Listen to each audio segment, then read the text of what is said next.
Сәлеметсіздер ме балалар, қалайсыздар? Бүгін сіздермен қазақ тілі 3-ші сынып 96-шы сабақтың тақырыбы негізгі және туынды етістік. Балалар, бүгінгі тапсырмада барлық тапсырмаларды орындайтын боламыз. Сонымен қатар менімен бірге болыңыздар. Ендеше 11-ші жаттығу мәтінді тыңда. Мен қалай оқуға бардым? Менің Әбіш деген құрдасым бар еді. Әкесі оны оқуға берді. Бір күні ойнайын деп бардым. Әбіш кітап оқып отыр екен. Тыңдасам, кітабында жұмбақ, мақал, өлең, басқа да жақсы сөздер көп екен. Оқу үйренсем, мен де сондай оқыр едім деп ойға қалдым. Үйге қайтып келдім. Оқуға барамын дедім. Әкем мен апам бұл ойынды ұнатты. Ертеңіне әкем мені оқуға апарып берді. Ахмет Байтұрсынұлының әңгімесі екен балалар. Ал балалар, келесі жаттығуымыз тыңдаған мәтін бойынша бір-біріне сұрақ қой. Мәтін неліктен 3 бөлікке бөлінген? Әбіш кітаптан не оқып отыр? Оқыған келетіні кімге айтты? Менің оқығанымды кім қалады? Кім қолдады? Әкесі қайда апарды? Мәтін 3 бөлікке бөлінген.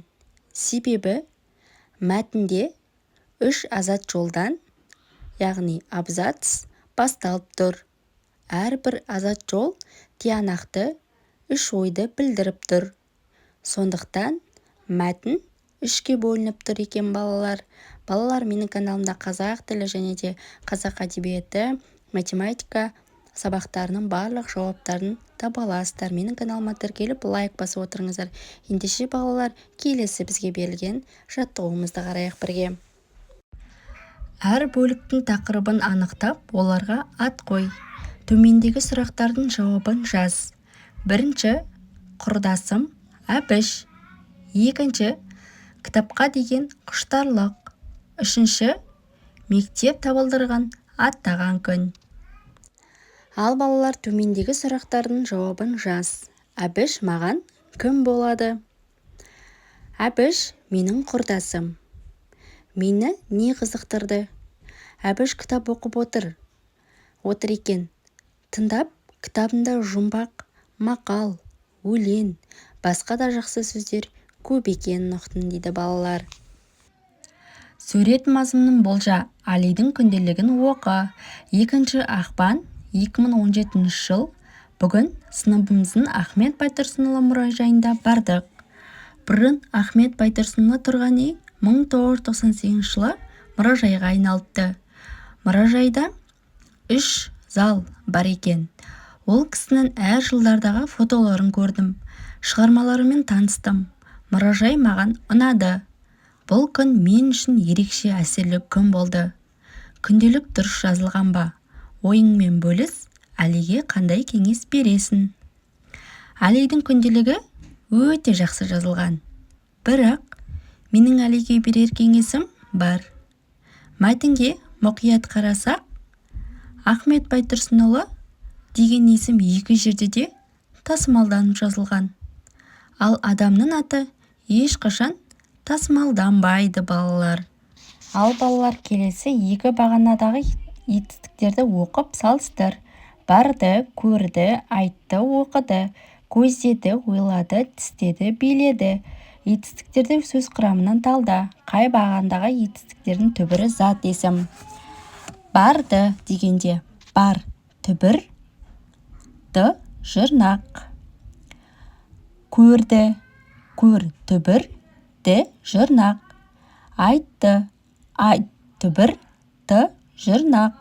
Оқыды, оқы түбір, ды жұрнақ.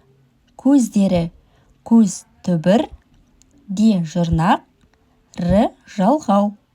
Ойлады, ой түбір, ла жұрнақ, ді жалғау. Тістеді, тіс түбір, те жұрнақ, ді жалғау.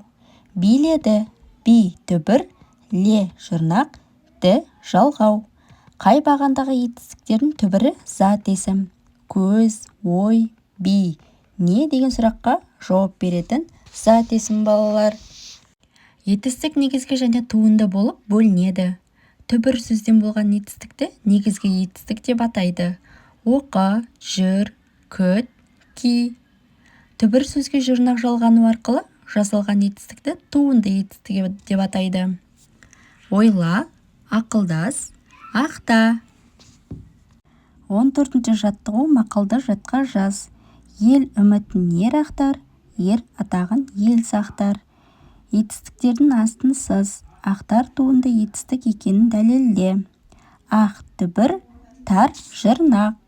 Ал балалар, келесі соңғы жаттығуымыз ағаш бұтақтарындағы етістіктерді теріп жаз делінген.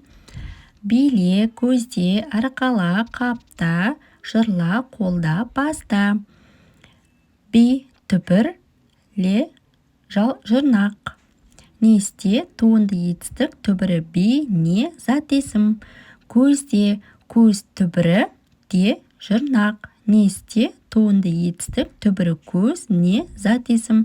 Арқала, арқа, түбір, ла, жырнақ. Несте, туынды етістік, түбірі арқа, не, зат есім.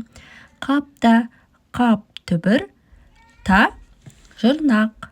Несте, туынды етістік, түбірі қап, не, зат есім. Жырла, жыр, түбір, ла, жырнақ. Несте, туынды етістік, түбірі жыр, не, зат есім. Қолда, қол, түбір, да, жырнақ. Несте, туынды етістік, қол, не, зат есім.